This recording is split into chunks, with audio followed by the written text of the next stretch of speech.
Bihar data entry operator का जो मैंने आपको थंबनेल में दिखाया कि वैकेंसी आई है, तो वैकेंसी के बारे में आपको कंप्लीट प्रोसेस बताने वाला हूँ कि वैकेंसी में आपको क्या-क्या पोस्ट है, कौन-कौन सी पोस्ट के लिए अप्लाई होगा, कितना पोस्ट है, साथ में कौन सी ज़िला में कितना पोस्ट अवेलेबल होगा, किस पोस्ट पर आपको भर्ती लिया जाएगा और किस माध्यम से भर्ती लिया जाएगा, इन सभी का मैं कंप्लीट प्रोसेस में दिखाने वाला हूँ। साथ में आवेदन कैसे होगा, उसका भी कंप्लीट प्रोसेस में दिखाने वाला हूँ। वीडियो अच्छा लगे तो लाइक कीजिएगा, सभी फ्रेंड को शेयर जरूर कर दीजिएगा और इस तरह का नई नई नोटिफिकेशन और नई नई जॉब से रिलेटेड नोटिफिकेशन पाने के लिए आप चैनल को सब्सक्राइब करके ज़रूर रखिएगा। तो चलिए शुरू करते हैं। वैसे आप यहाँ पर आप भी सर्च भी कर सकते हैं, यहाँ से भी सर्च कर सकते हैं या तो यूट्यूब पर भी सर्च कर सकते हैं। गूगल पर डायरेक्ट डिजिटल जॉन रोशन सर्च कीजिएगा, ये वाला चैनल ओपन हुआ, यहाँ से क्लिक कीजिएगा तो यहाँ पर आपको सारा नोटिफिकेशन आपको देखने को मिल जाएगा जो आपको जॉब से रिलेटेड होगा, जो यहाँ पर आपको देखने को मिल रहा है। जो यहाँ पर आपको सभी डिटेल्स मिलेगा, जो जॉब से रिलेटेड हो या कॉलेज से रिलेटेड हो, यहाँ पर आपको सभी इन्फॉर्मेशन देखने को मिलेगा। तो चलिए मैं आपको ज़्यादा टाइम नहीं लेता हूँ और आगे की प्रोसेस शुरू कर देता हूँ, किस तरह से आपको प्रोसेस को कर लेना है। लेकिन हाँ, एक बात ज़रूर ध्यान देंगे, शेयर ज़रूर कर दीजिए और एक लाइक कर दीजिए ताकि मुझे इस तरह का नोटिफिकेशन वाला वीडियो बनाने में भी सहमति मिल सके। तो चलिए शुरू करते हैं। मैं एक नोटिफिकेशन डाउनलोड किया हूँ, इसका लिंक वीडियो के डिस्क्रिप्शन बॉक्स में डाल दूंगा, जहां से आप इस वाले नोटिफिकेशन को रीड कर सकते हैं। नोटिफिकेशन आपको 17/10/2023 को ही जारी किया गया है, जो यहाँ पर आपको देखने को मिल रहा है।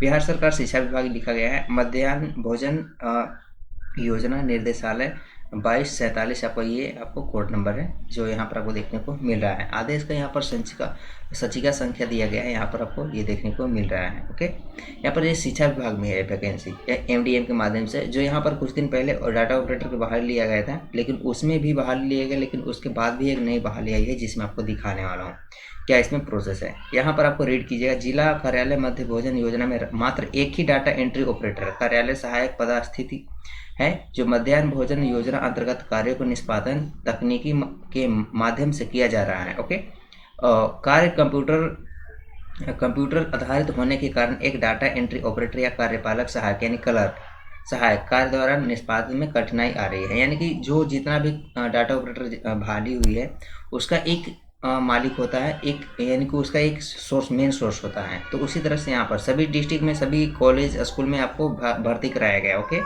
तो उनका मेन कौन होगा उसके लिए यहाँ पर आपको दिखाएगा, जैसे प्रखंड वाइज इसमें होगा। यहाँ पर लिखा है उपरोक्त में मद्देनजर रखते हुए कंप्यूटर आधारित होने के कारण जिला कार्यालय मध्याह्न भोजन योजना के अंतर्गत अतिरिक्त डाटा एंट्री ऑपरेटर 1 से 10 प्रखंड वाले जिले हेतु एक डाटा एंट्री ऑपरेटर तथा 11 से अधिक प्रखंड वाले में 2 डाटा एंट्री ऑपरेटर पद सृजित किए जाएंगे। जिला स्तर सृजित डाटा एंट्री ऑपरेटर पदों की संख्या निम्न इस तरह से है। यानी कि कहने का मतलब अगर आपके जिला में अगर 10 होंगे प्रखंड, तो एक डाटा एंट्री ऑपरेटर की बहाली किया जाएगा, और 10 से अगर अधिक होंगे प्रखंड आपके जिला में तो आपको 10 से अधिक वाले में 2 इन डाटा इंटरप्रेटर की बहाली की जाएगी। यहाँ पर आपको जैसे मैं आपको दिखाता हूँ, यहाँ पर क्रम संख्या दिया गया है, प्रमंडल संख्या दिया गया है, जिला का नाम, कुल प्रखंड का संख्या और नई जो डाटा इंटरप्रेटर बहाल लेंगे उनका संख्या दिया गया है। जैसे यहाँ पर पटना है, पटना में इतने सारे हैं, यहाँ पर जिला का है, इतना जिला है, ठीक है। इतना जिला जो आते हैं इस जिला के अंतर्गत जो इसका जो प्रमंडल, ये पटना जो प्रमंडल है ना, पटना प्रमंडल में इतने जिले आते हैं। ओके, इन जिला में यहाँ पर आपको दिया गया है प्रखंडों की संख्या कितना कितना है, जिसमें यहाँ पर पदों की भर्ती है। जैसे मान लीजिए पटना में 23 प्रखंड है, जिसमें से 2 यहाँ पर डाटा इंटरप्रेटर की बहाली की जाएगी। ओके, यहाँ पर 3 भी हो सकता है, क्योंकि यहाँ पर 10 दूना 20 से अधिक है तो 3 भी हो सकता है, लेकिन यहाँ पर 2 दिया है अभी।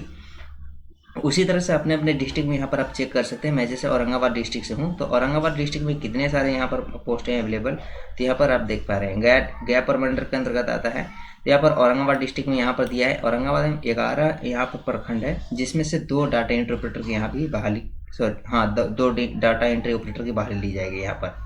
तो 11 प्रखंड में आपको 2 डाटा इंटरप्रेटर की जरूरत है। तो इस तरह से आपको यहाँ पर बहाली ली जाएगी। यहाँ पर साफ लिखा नीचे है यहाँ पर, अतः उपरोक्त निर्धारित संख्या के आधार पर विभाग द्वारा जिला स्तर चयनित संस्थाएं एवं निर्धारित मान्यता आधार पर आउटसोर्सिंग के माध्यम से, यानी कोई इसका कंपनी, इसका कोई एक मालिक होगा, ओके, उसके माध्यम से डाटा एंट्री ऑपरेटर की सेवा उपलब्ध कराई जाएगी, जिसमें से जाएगी एवं उनके माध्यम अनुसार भुगतान, यानी कि जो पेमेंट होगा उन्हीं के अनुसार किया जाएगा। प्रबंधक अनुसरण में मूल्यांकन पद यानी MME के से किया जाएगा।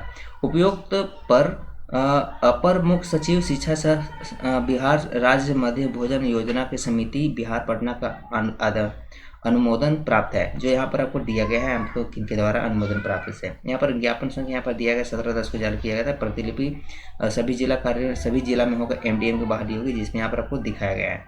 यहाँ पर बात की जाए तो यहाँ पर बहाली जो लिया जाएगा, बहाली लिया जाएगा आपको सभी को अलग अलग डिस्ट्रिक्ट में होंगे। सभी डिस्ट्रिक्ट में अलग अलग कंपनियां होंगी, सभी कंपनियां अलग अलग इसका बहाली लेगी। जैसे कि उर्मिला होती है, बेल्ट्रोल, ये सब कंपनी होता है, इन सब कंपनी जैसे कि बहाली लेता है।